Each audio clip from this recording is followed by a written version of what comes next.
हुकूमत के बुलंदबाग दावों के बरक्स आलमी बैंक ने गुर्बत से मुतल्लिक एक इंतहाई मायूस कुन रिपोर्ट जारी की है।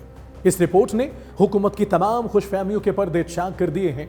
आलमी बैंक के मुताबिक गुज़िश्ता 3 सालों में पाकिस्तान में गुर्बत की शरह 7% बढ़ गई है। 2022 में गुर्बत की शरह 18% थी, जो अब छलांग लगाकर तकरीबन 25% तक जा पहुंची है। ये है वो असल तरक्की जिसके दावे हुकूमत दिन रात दोहराती है। रिपोर्ट ये भी बताती है कि 2001 से 2015 तक पाकिस्तान में गुर्बत की शरह मजमूई तौर पर 3% कम हुई। इसके बाद 2015 से 2018 के दरमियान ये शरह मजीद सिर्फ 1% कम हो सकी, लेकिन 2019 के बाद गुर्बत में कमी का ये सिलसिला मुकम्मल तौर पर रुक गया और 2020 में कोरोना वबा के साथ ही गुर्बत में धमाकाखेज इजाफा देखने में आया। 2022 के बाद तो गुर्बत की शरह में ऐसा इजाफा हुआ कि हर नया साल अवाम पर मजीद बोझ डाल रहा है।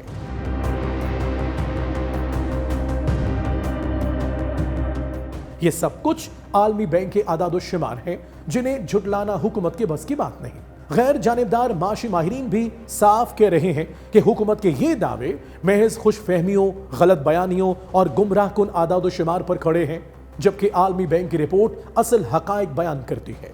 वो हकायक जो अवाम हर रोज अपने खाली बर्तनों और बिजली के बिलों में देख रहे हैं। इसी दौरान मुस्तफा नवाज खोखर ने भी मौजूदा माशी हालात और बढ़ती हुई गुर्बत पर सख्त रद्द-ए-अमल दिया।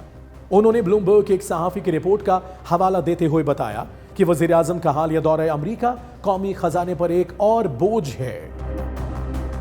ब्लूमबर्ग के साथ एसोसिएटेड एक सहाफी है, उन्होंने ये खबर ब्रेक की कि तकरीबन 40 से 50 लोगों का वफद है जो वजीर आजम के हमरा अमेरिका जा रहा है, और सिर्फ कमरों का जो खर्चा है न्यूयॉर्क में वहां पर ठहरने का है 40 से 50 अफराद का, जिनके लिए 28 कमरे बुक कराए गए हैं, वो तकरीबन 8.5 करोड़ रुपए। आप हवाई सफर, उसके अलावा जो TADA मिलेगा, उससे पहले जो लंदन रुकेंगे, इस सारे को अगर आप कैलकुलेट करें तो ये करोड़ों रुपए जो पाकिस्तानी टैक्स पेयर्स के उड़ा दिए जाएंगे, खुसूसन उस वक्त में कि जब पाकिस्तान में सैलाब आ चुका हो, सैलाब से एक बड़े पैमाने पर तबाही हो चुकी हो। इस दौरे में 40 से 50 अफराद पर मुश्तमिल वफ्द साथ गया, जिनके लिए न्यूयॉर्क के महंगे तरीन होटलों में रिहाइश का बंदोबस्त किया गया। सिर्फ न्यूयॉर्क में रिहाइश के कमरों का बिल तकरीबन 8.5 करोड़ रुपए बना, जिसके लिए 28 कमरे बुक कराए गए। ये खराजात सिर्फ कमरे और होटल तक महदूद नहीं थे, बल्कि हवाई सफर, TADA और बरतानिया में क़याम के खराजात अलग से थे।